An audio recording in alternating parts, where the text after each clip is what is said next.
Salam, değerli 11-ci siniflər. Bugün sizlərlə paylaşacağım video ikinci hissə test toplu biosfer bölməsindən, coğrafi təbəqə bölməsindən coğrafik təbəqənin komponentləri mövzusu olacaq.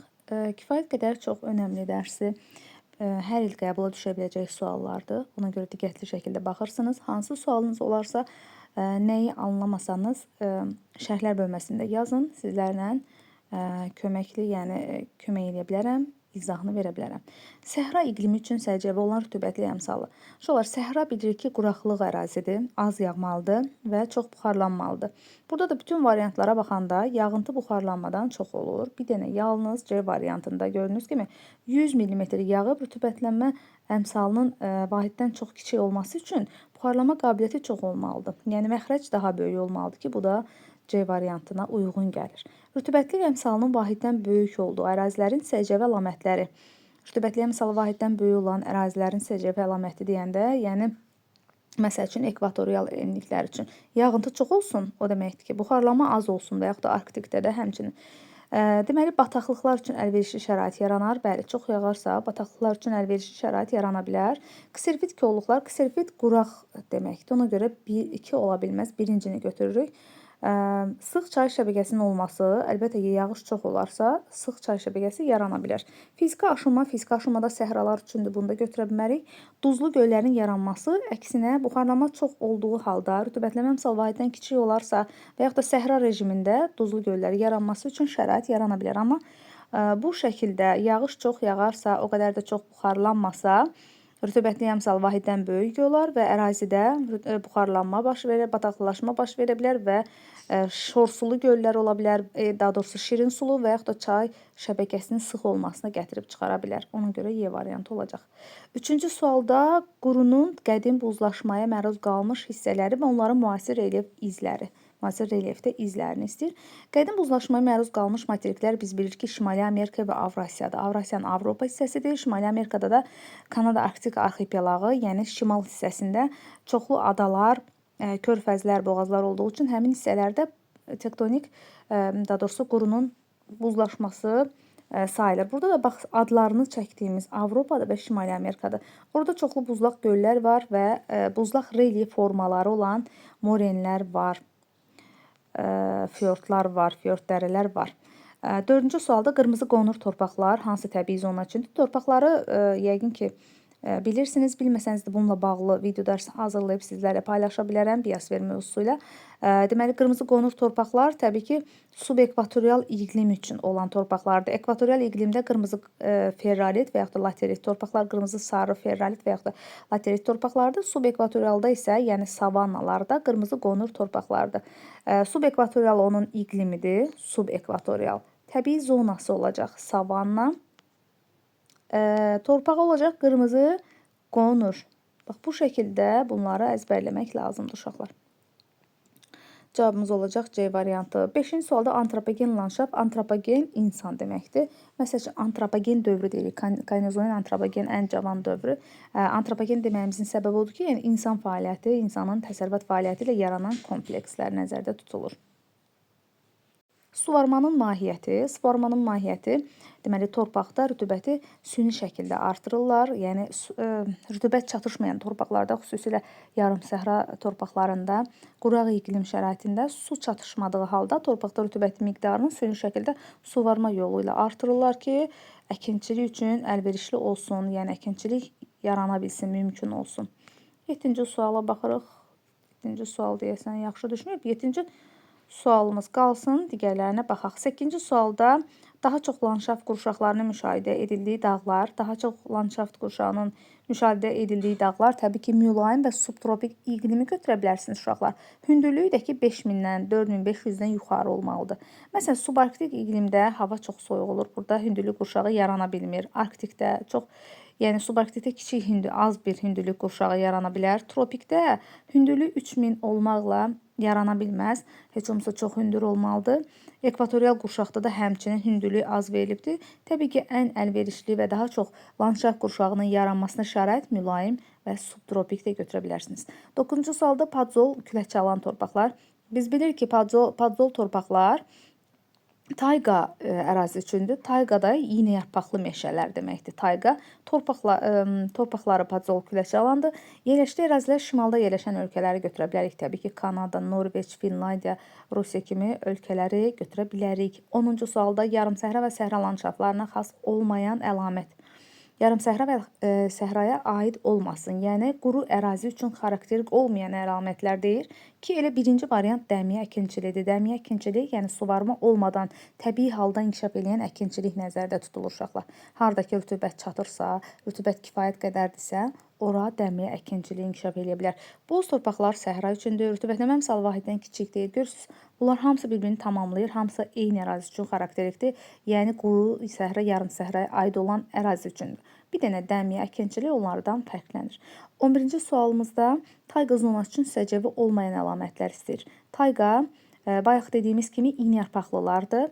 İynəyarpaqlı meşələrə deyilir. Tayqa mülayimlikdədir, bəli. İynəyarpaqlı meşələr düzdür. Podzol torpaqlardır, bəli. Şimal yarımkürəsində geniş sahə tutur. Amma subarktik qurşaqda yayılmamışdır uşaqlar. Bu mülayim iqlimin, mülayim enliyin təbii ki, təbii zonası, mülayim iqlim qurşağında yaranan təbii zonadır.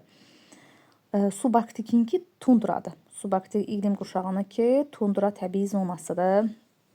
Təbii zonaların enlik üzrə dəyişməsinin səbəbləri 12-ci sualda. Enlik üzrə dəyişmənin səbəbi yadınızda saxlayın ki, günəş işığı və yağıntı, günəş şüaları düşmə bucağı və yağıntıların paylanması cavabımız C variantı olacaq. Burada geoloji quruluşun heç bir əlaqəsi yoxdur. Litosferin daxili quruluşunun əlaqəsi yoxdur. Suxurların tərkibidir. Geoloji quruluş həmçinin digərlərinin amma təsiri vardır. 13-cü sualda coğrafi təbəqədə təbii proseslərin baş verməsinin əsas səbəbini istəyir bizdən. Təbii ki, bu proseslərin baş verməsinin əsas səbəbi günəş və yerin daxili enerjisidir. Günəş enerjisi həmçinin yerin daxili enerjisi hesabına təbii proseslərin baş verməsinə səbəb olur. 14-cü sualda dağlarda şaquli qurşaqlığı yaradan əsas amillər hansılardır?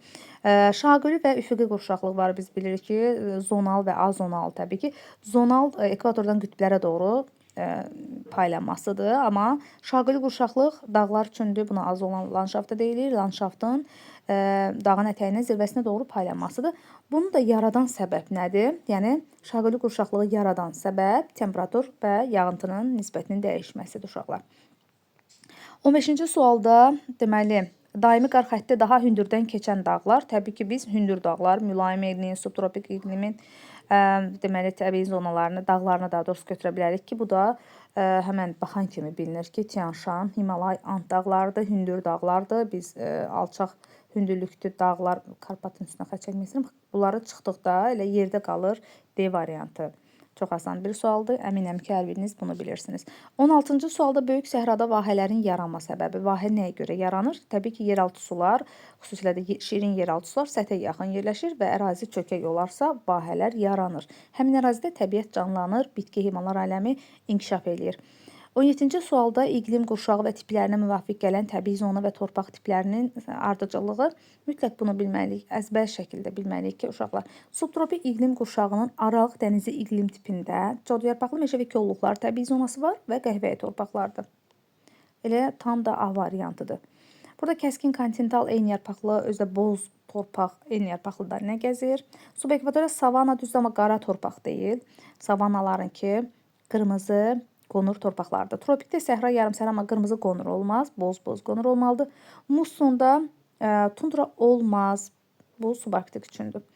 Qədim buzlaşmaya məruz qalmış adalar, təbii ki, şimal bölgəsini, soyuq əraziləri götürə bilərsiniz. Uşaqlar, Fransa Yusif, Spitsbergen, Yusif deyirik biz həmişə buna, və Kola yarımadası. Bunlar şimalda soyuq ərazilərdədir. Rusiyanın Avropa və Avropanın şimal hissələri, bir də Kanada arxipelaqı, yəni Şimali Amerikada bu adaları götürə bilərsiniz.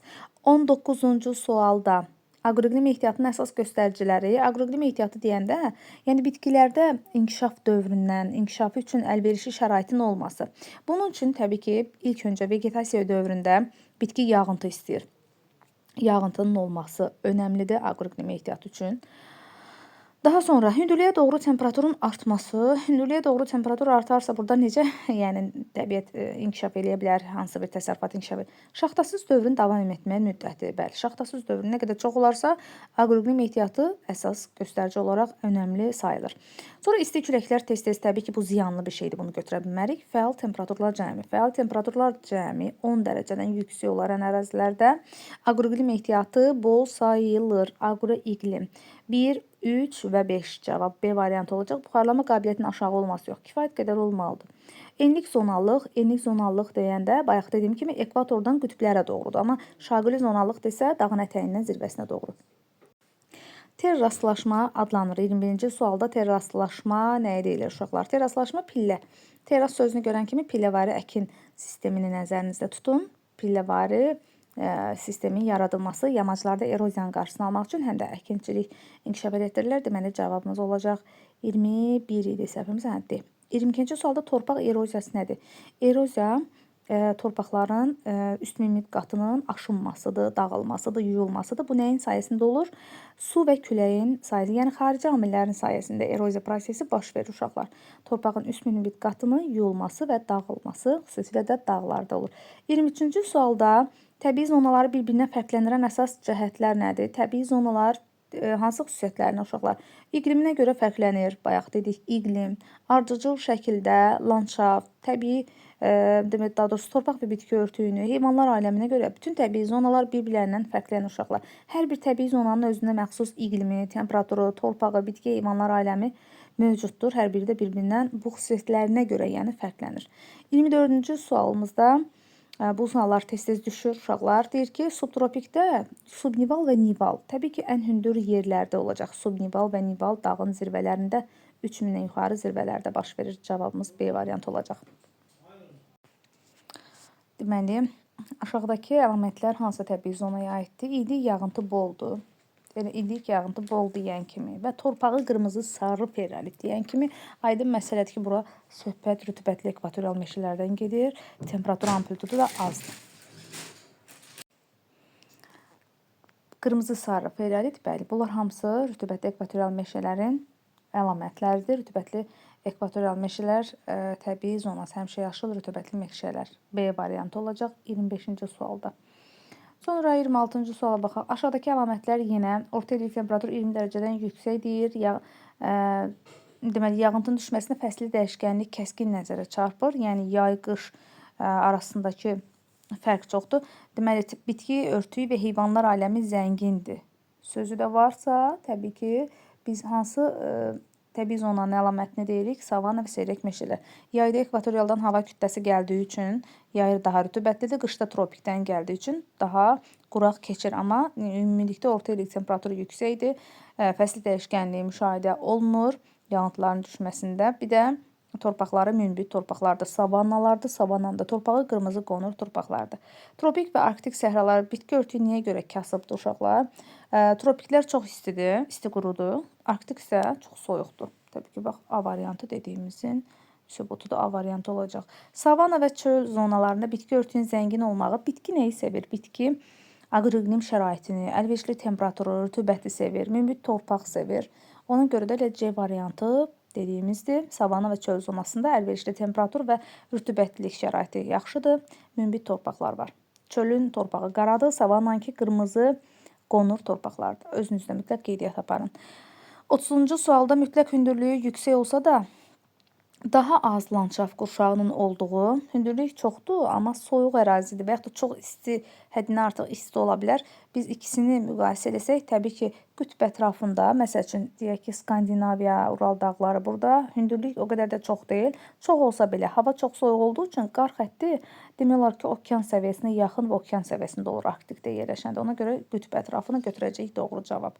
Dağ yamaclarında yarğanların yaranmasının qarşısını necə almaq olar? Yarğanın qarşısını almaq üçün yamaclar eninə şumlanmalıdır və yamaclara çoxlu ağac və kollar əkilməlidir, bitkilər əkilməlidir ki, orada deməli su varmanın qarşısını alsın, daha doğrusu su varma nədir? rütubətin və yaxud da ki, yamaçlarda o yarğanın əmələ gəlməyinin qarşısını alsın. Cavabımız D variantı olacaq. 32-ci sualda havanın orta illik temperaturu və rütubətlənmə əmsalına əsasən torpaq əmələ gəlmə prosesinin daha intensiv getdiyi məntəqə baxaq görək. Həmin məntəqə haradır? Təbii ki, burada temperatur daha yaxşı olmalıdır, uyğun olmalıdır. Amma burada bizdən fiziki aşınma soruşdu deyəsən. Prosesinin daha intensiv getdiyi, bəli. Deməli, havanın temperaturu çox olmalıdır, rütubətlənmə əmsalı da normal olmalıdır. Vahidə yaxın olmalıdır ki, burada proses yaxşı gedə bilsin. Burada deməli, rütubətlənmə əmsalı vahiddən çoxdur, bu çox azdır. Hələ ki 3 saxlayırıq uşaqlar. 25 dərəcə də 30 dərəcə çox yüksəkdir və rütubətlənmə əmsalı da vahiddən çox aşağıdır, sıfıra yaxındır. Ən ideal 12, 14, 15 götürə bilərik. Rütubətlənmə əmsalı da vahidə yaxın olmalıdır. Cavabımız Y variantı.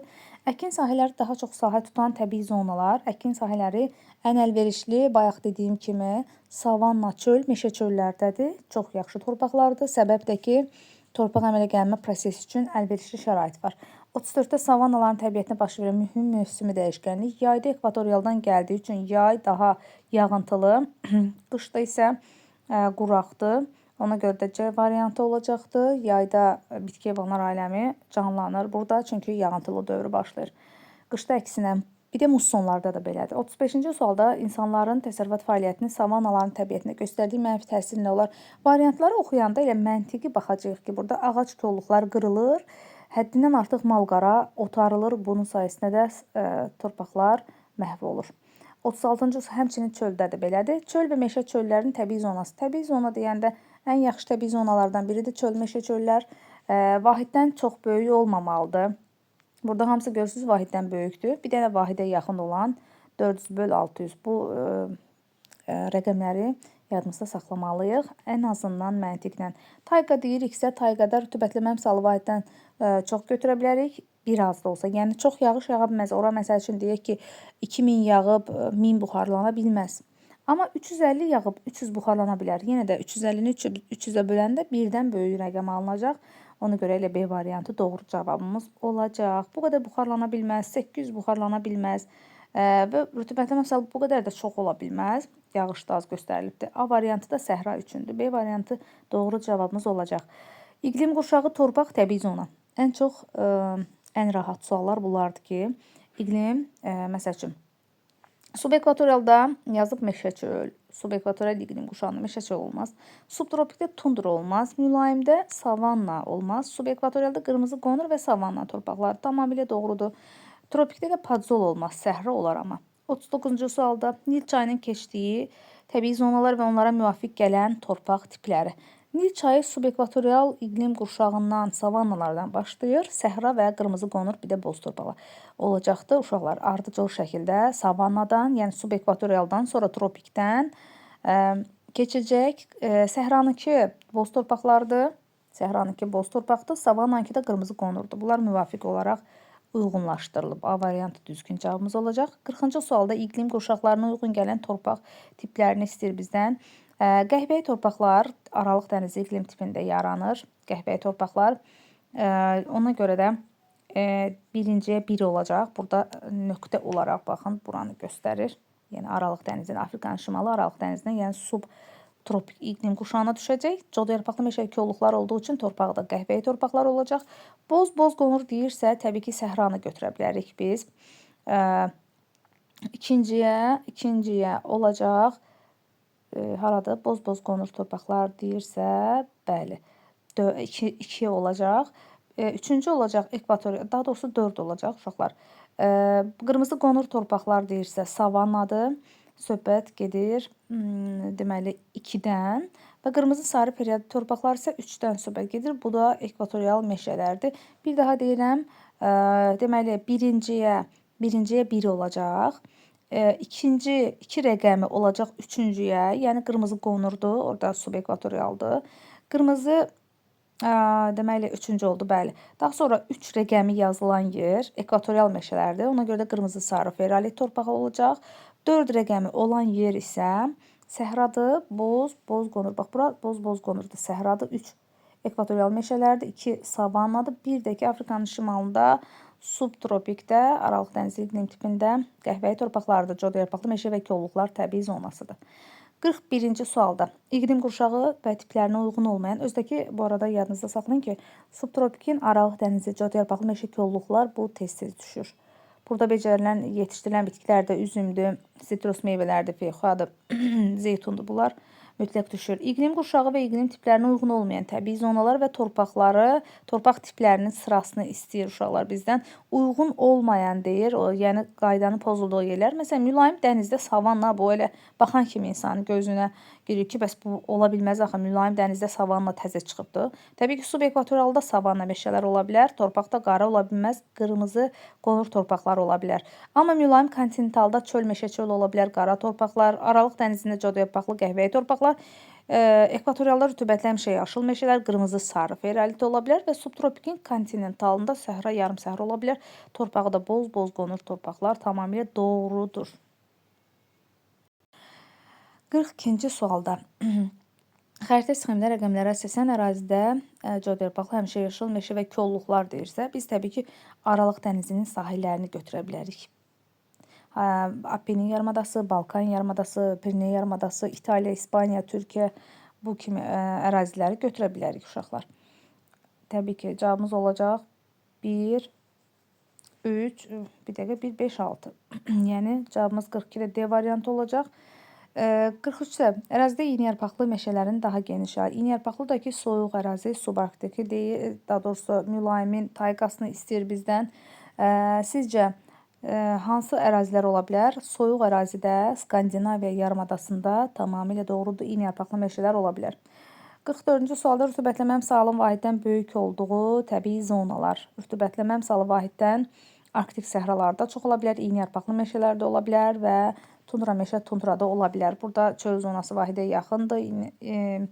Deməli, iynəyarpaqlı yox, səhralarda vahiddən çox kiçikdir. Savannada vahidə yaxın, vahiddən kiçikdir. Ona görə də digər variantlar doğru variantımız olacaq 44-də Y variantı.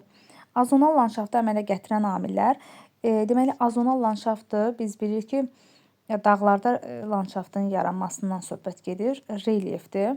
Cansız amillər, yadınızda saxlayın ki, azonaldır. Canlı amillər, bitki, heyvan deyirsə, torpaq deyirsə, bunlar olacaq. Deməli, zonal amillər. Ona görə 3 relyefdir, yeraltı sulardır və səth suxurlardır. Yadınızda saxlayın bunu bir məntiqi olaraq ki, azonal amillər nədir? 46-cı sualda təbii zonaları, torpaqların məhsuldarlığının artmasına görə sıralayın. Torpaqlar ən məhsuldar, təbii ki, torpaq deyəndə artmasına görə dediyi üçün ən az məhsuldarlıqdan tundradan başlayarıq. Sonra tayqa zonası olar təbii ki. Sonra iynəyarpaqlı və ən məhsuldar, ən gözəl torpaqlar savanna, seyrək meşələr torpağıdır. Hansı torpaqdır? Qırmızı qonur torpaqlar.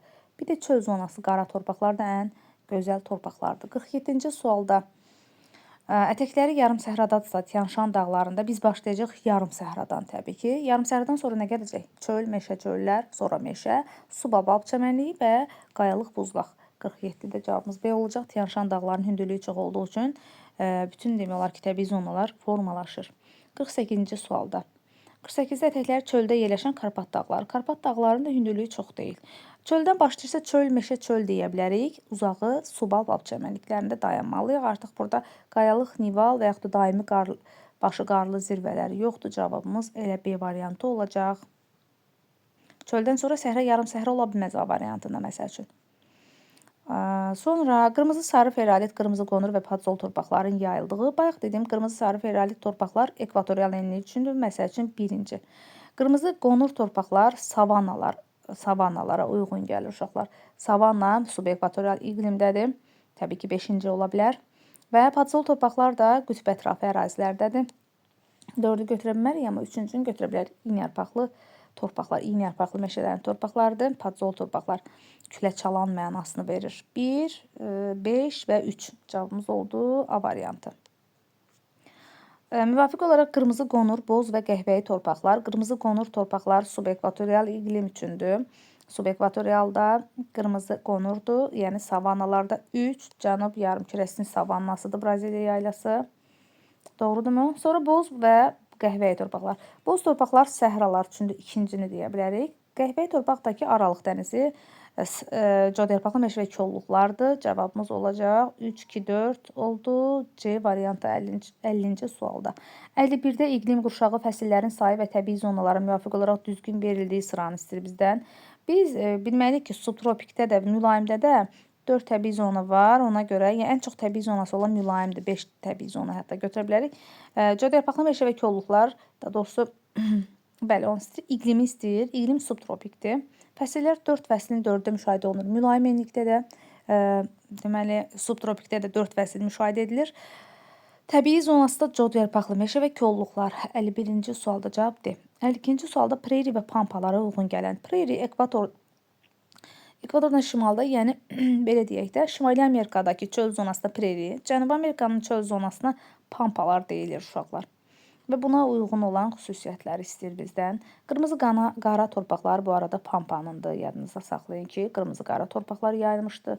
Cənub və qərb yarımkürəsindədir pampalar. İnkişaf etmiş ölkənin ərazisində deyirsə prairiedir. Şimal və qərb yarımkürəsinə ən məhsuldar torpaq deyirsə, bu da prairiyə aiddir. Və Uruqvay, Argentina taxılçılıq rayonlarıdırsa, söhbət pampadan gedir. Ona görə 52-ci sualımızın cavabı olacaq Y variantı 1, 4, 5 və 2, 3, 6. Biri yəqin ki oxudum. Prairilər subtropik mülayim iqlim qurşağı. Pampalar yalnız subtropikdir, amma prairilər həm subtropik, həm mülayim iqlim qurşağının çöl zonasına deyilir. Rütubətli əmsalı vahidə bərabər və vahiddən böyük olan ərazilərdə formalaşan torpaq tiplərini istəyir bizdən. Rütubətlənmə əmsalı vahidə bərabər, məsəl üçün qonur meşə torpağıdır, qırmızı ferolit torpaqlardır və vahiddən böyük olan, hətta bunlar vahiddən böyükdür, götürülür, padzol torpaqlar da həmçinin. Vahidə bərabər qonur meşə torpaqdır, qırmızı sözü niyə düşüb bilmirəm ağzımda, qonur meşə torpağıdır, qırmızı ferolitdə, padzolda da vahiddən yuxarıdır, cavabımız Y variantı olacaq. Rütubətli əmsalı vahiddən kiçik olan ərazilərdə formalaşan, təbii ki, bu variantları çıxaracağıq. Boz torpaqlar ancaq götürə bilərik, bir də şavaldı torpaqda deyə bilərik. Cavabımız Y variantı olacaq və yaxud da ki, savannanın torpaqlarında deyə bilərik bura. 55-ci sualda qırmızı qonur torpaqların yayıldığı. Qırmızı qonur bayaq dediyim kimi savannalardadır. Savannalarda uşaqlar yay isti və rütubətli, qış isə isti, quru, bura soyuq deyə bilmərik. Cavabımız B variantı olacaq 55-də. 56-cı sualda coğrafi təbəqədə ritmik hadisələri yaradan səbəbləri istəyir bizdən. Ritmik, yəni zamanla təkrarlanan, illik ola bilər, sutkalıq ritmik var, çox illik var. Təbii komponentlərin ekvatordan qütblərə doğru dəyişməsi. Sizcə bunu uyğun götürə bilərikmi, bunu uyğunlaşdıra bilərikmi? Təbii ki, yox. Bu zonallıqdır. Yerin öz ətrafında sutkalıq hərəkəti əlbəttə ki, ritmikdir, hər vaxt baş verir. Vulkanların püskürməsi həmişə baş vermir, götürə bilmərik. Yerin günəş ətrafında illik hərəkəti, illik, ritmikdir, doğrudur. Yerin orbit müstəvisində meyli fırlanması hər zaman fırlanır. Bu da 5-ci sualda yenə 5-ci variant da ritmik hadisədir. Amma günəş istiliyin rütubətin qeyri-bərabər paylanması zonallıqdır.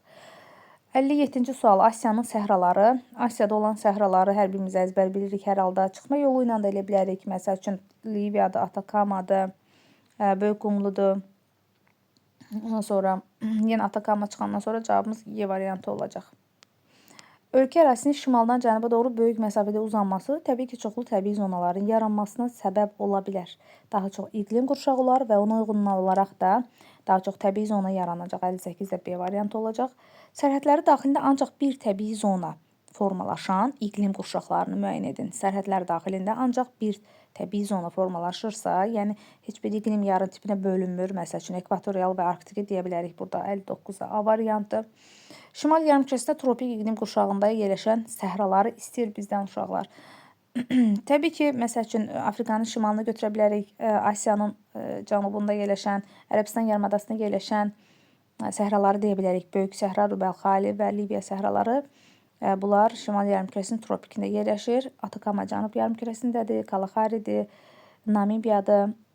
Cənub yarımkürəsində Qaraqum, Qızılqum səhralarıdır, mülayim iqlimin səhralarıdır, ona görə götürə bilmirik. Mərkəzi Asiyada yerləşir bu arada. 61-ci sualda savanna və meşə çölün Eyler-Venn diaqramında uyğunluğunu istəyir. Deməli, qış mövsümündə tropik hava kütlələri üstünlük təşkil edir. Savannalara yayda ekvatorialdan, qışda demişdik ki, tropiklərdən hava kütləsi daxil olur. Onu savannaya uyğun götürə bilərik. Nisbətən yüksək coğrafi enlikləri əhatə eləyir. Nisbətən yüksək coğrafi enliklər meşə çöllərdədir, qütbə yaxın ərazilər. Yay mövsümündə ifrat rütubətlənmə şəraiti yaranır. Təbii ki, savannada yayda ekvatorialdan gəldiyi üçün yay mövsümü ifrat rütubətlənmə şəraiti yaranır, yağıntı çox olduğu üçün. Həm şimal, həm cənub yarımkəsinə yayılmışdır, hər ikisini deyə bilərik, hər ikisinə uyğundur. Ot bitkiləri hər ikisinə savanna, seyrək meşələrdə də, çöl və meşə çöllərdə də bu mövcuddur. Buxarlanma qabiliyyəti nisbətən azdır deyirsə, təbii ki, meşə çöllərdədir. Səbəb nəticə əlaqəsinin variantımız nə oldu burada? Biz 61-ci sualda səhv eləmirəmsə B variantını dedik, bəli, B. Səbəb nəticə əlaqəsinin düzgün verildiyi bəndlər istəyir. Quraqlığın artması nəticə olaraq ksilfit kolluqların yaranmağına səbəb olur. Doğrudur. Qara torpaqlar rütubətlənmə əmsal vahidinin kiçik olması, rütubətlənmə əmsal vahidə yaxın olan ərazilərdədir. Meşələrin qırılması eroziyanın intensivləşməsinə bəli səbəb olur, tamamilə doğrudur. Deməli, taxıl bitkiləri çöl və meşə çöl zonasının genişlənməsinə yox, əksinə zərər görür. Çöl və meşə çöllər qırılır, yerində taxıl bitkiləri əkilir. Yerin öz ətrafında hərəkətin nəticəsində sutkalıq ritmik hadisələr yaranır. Bəli, brizlərdir. Yerin öz ətrafında hərəkətidir, gecə-gündüzün növbələşməsidir və s. C variantı olacaq. 63-cü sualda Eyler-Venn diaqramına uyğun bəndləri müəyyən edin. Bax, 63-cü sualda bəli, ekvatorial və tayqa meşələrin uyğun fərqli cəhətlərini istəyir bizdən.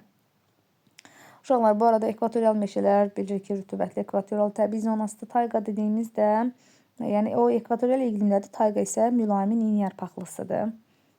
Onu nəzərimizdə tutaraq düzgün cavablara baxacağıq. İl ərzində mövsümi fərqlər kəskin nəzərə çarpır. Ekvatorialda həmişə yay fəslidir. Ona görə mövsüm nəzərə çarpırsa, yayı və qışı sərt olan, tamamilə dəyişən, təbii ki, tayqadan söhbət gedir, iynə yarpaqlıdan. Afrika və Cənubi Amerikada geniş ərazilər əhatə eləyir. Tayqa meşələri Afrikada yerləşə bilməz, ona görə yəni ekvatorial meşələr uyğun gələr. Alçaq təzyiq qurşağında formalaşmışdır. Biz xatırlasaq, alçaq təzyiq sahəsi ekvatorial və mülayim idi. Yüksək təzyiq sahəsi tropiklər və arktik, yəni ən isti, ən soyuq yüksək təzyiq idi. Digərləri alçaq təzyiq sahəsinə uyğun gəlirdi. Deməli, C variantı hər ikisi üçündür. Biri mülayimdədir, biri ekvatorialda, hər ikisi alçaq təzyiqdir. Ona görə də podzol torpaqlar deyirsə tayqanın torpağıdır. Enliyarpaqlı meşələr deyirsə, bu da ekvatorial meşələr üçün uyğun gələcək. Cavabımız 63-də A variantı. Eyler-Venn diaqramına uyğun gələn bəndlər yenə ekvatorial və tayqanı müqayisəsini istəyir bizdən. Ekvatorial meşələr və tayqa. Bayaq dediyimiz kimi mülayimin iyni yarpaqlısı və ekvatorial isə söhbət yeni yarpaqlı meşələrdən gedir. Deməli, burada çalışın videonu özünüz dayandırın. İlk öncə özünüz işləyin. Ondan sonra düzgün cavaba baxın. Mümkün qədər belə eləyim. Hər zaman uşaqlara bunu məsləhət görürəm. İfrat rütubətlənmə şəraitinə malikdir. Biz bilirik ki, həm tayqada, həm ekvatorial meşələrdə ifrat rütubətlənmə şəraiti mövcuddur. Yəni, bunu uyğun götürə bilərik, hər ikisini uyğun götürə bilərik uşaqlar. Sonra il ərzində mövsümi fəsli dəyişkənlik zəif müşahidə olunur. Bayaq bunu hansına uyğunlaşdırdıq? İl ərzində mövsümi dəyişkənlik ekvatorial enlik üçün xarakterlikdir. Aqroqlim, daha doğrusu ikisinə də aid edə bilərik. Yəni, mövsümi fəsli dəyişkənlik zəifdir. 64-cü sualda, bəli, hər ikisinə aid edə bilərik.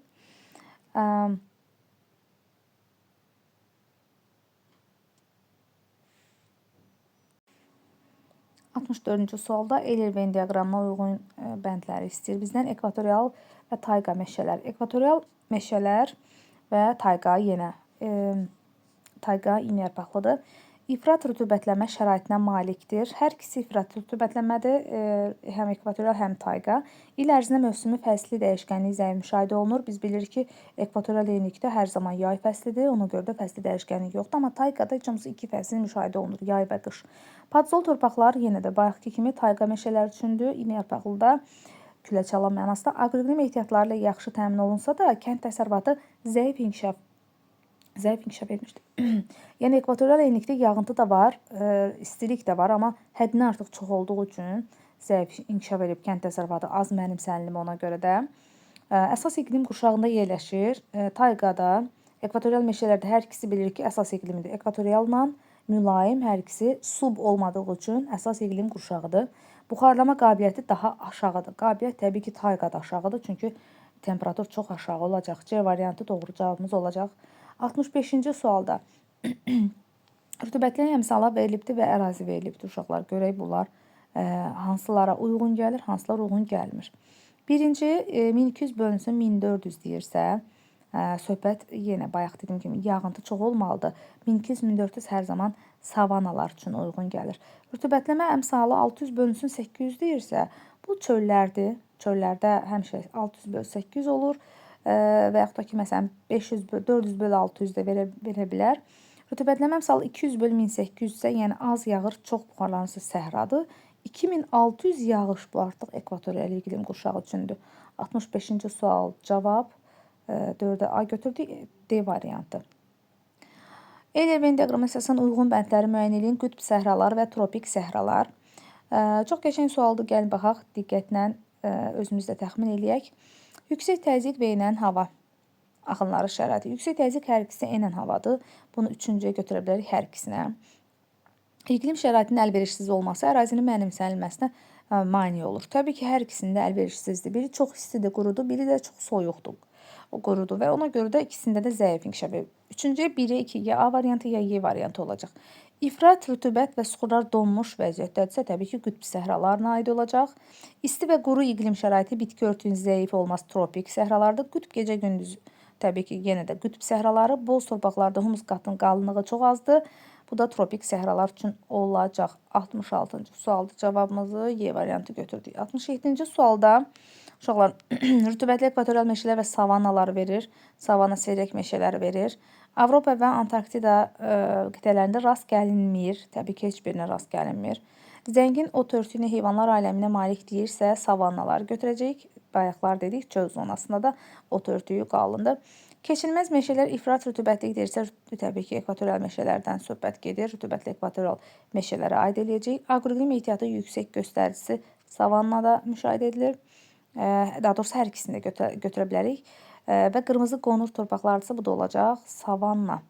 67-ci sualda cavabımız 1-ə 3, ikinciyə 2-5, zəngin ot örtüyü və qırmızı qonur torpaqlar və 1-lə də 4 hər ikisinə uyğun gəldi. Cavabımız hansı oldu? B variantı. Səhv eləmirəmsə dedik, bəli, B variantı olacaq. 68-ci sualda Eyler-Venn diaqramı tayqa və tundranı göstərir uşaqlar. Tayqa, yəni mülayim, bir də subarktikdir. Diqqətli şəkildə baxırıq. Deməli, qısa və sərin yay dövründə alçaq boylu otlar yaranırsa, ikinciyə uyğun gələcək. Şimali Amerika və Avrasiya materiklərində geniş sahə tutur. Tundra ilə mülayim göstər hər ikisinə uyğun gəlir. Təbii ki, hər ikisi üçün olacaq, üçüncüyə gedəcək. Mülayim iqlim qurşağında az mənimsənilən təbii zonadır. Söhbət tayqadan gedir. Rütubətli əmsalı vahiddən böyükdür. Hər ikisində podzol torpaqları tayqadan söhbət gedir. Keçid iqlim qurşağında formalaşır. İfrat rütubətlənmədir. Bu olacaq tundranınki subarktikdir. Ona görə də keçid iqlim qurşağıdır. 68-ci sualın cavabı D variantı olacaq. 69-da uşaqlar ifrat rütubətləmə şəraitinə malikdir. İl ərzində gecə və gündüzün uzunluğu arasında fərq böyükdür. Havanın su buxarı saxlama qabiliyyəti daha aşağıdır. Burada söhbət təbii ki, arktik səhralardan gedir. Çünki gecə-gündüz arasındakı ən böyük fərq təbii ki, arktik səhralardadır, qütb ətrafında. Yolu tropik səhradan keçən səyahətçi bir qədər getdikdən sonra maraqlı mənzərə ilə qarşılaşdı. Səhranın ortasında ağac və kollar bitirsə, söhbət vahələrdən gedir. Vahə, şirin yeraltı suların səthə yaxın yerləşməsi Y variantı. Coğrafi təbəqənin inkişafına uyğun gəlir. Biogenə qədər biogen və müasir. Ətraf mühitdə antropogen təsiri atmışdır. Biri var ki, insan yaranan mərhələ uşaqlar. Bu biogen mərhələsidir. Amma ətraf mühitdə insanların təsiri artıbsa müasir mərhələdir. İbtidai canlılar yaranmışsa biogenə qədər ki, suda quruda yaşayanlar biogen, sürünənlər, məməlilər və quşlar yaranmışsa biogen və coğrafi təbəqənin inkişafının ən uzun mərhələsidirsə biogenə qədərki mərhələ olacaq. Cavabımız A variantı. 72-ci sualda bataqlıq sahəsi qurudularsa baş verəcək prosesləri müəyyən edin. Bataqlıq sahəsi qurudularsa bütün təbii zona, yəni bataqlığın təbii zonası belə məhv olacaq. Yəni bütövlük qanunu orada məhv olacaq. Meşə və meşə çəmən bataqlıq bitkiləri məhv olar, yeraltı suların səviyyəsi aşağı düşər və beləliklə bütövlük qanunu pozulmuş olar. Cavab B variantı olacaq. Verilmiş sxemdə subtropikdə yerləşsin, qar və buzlaq olsun və kəsmə yüksəkliyi də 500 metr olsun. Burada elə tapmaq lazımdır ki, biraz hündürlük çox olsun. M və K-da gördüyünüz kimi hesablayanda dağ olmalıdır və dağın zirvəsinə doğru hündürlükdə ən çox K-da və M-dədir. Ona görə cavabımız C variantı olacaq. 500 artırdıqda baxacağıq ki, həqiqətən M və K uyğun cavabımız olacaq. 74-də cədvələ əsasən coğrafi təbəqəyə aid uyğunsuzluğu müəyyən edin. Coğrafi təbəqə yuxarı sərhədi ozon qatının 20-25 km aşağıda yerləşir. Doğrudur. Bəli, doğrudur. Daha sonra ozon qatından aşağıda, yuxarı sərhədi ozon qatından aşağıda yerləşir. Doğru deyil. Hardan doğrudur ki? Niyə bunu düz götürdük ki biz? Yer qabığı ilə qarşılıqlı əlaqə. Hidrosfer, biosfer, atmosfer doğrudur. Burada baş verən proseslərin mənbəyi günəş və yerin daxili enerjisi bayaq dedik. Coğrafi təbəqənin canlılar yaşayan hissəsidir biosfer. Doğrudur. Aşağı sərhəddə yer səthindən 10-12 km Marian çökəyi. Təbii ki, cavabımız olacaq. Burada A variant, A deyəndə B variantı. Yəni birinci variant səhvdir. Yuxarı sərhəd ozon qatından 20-25 km aşağıda yerləşmir.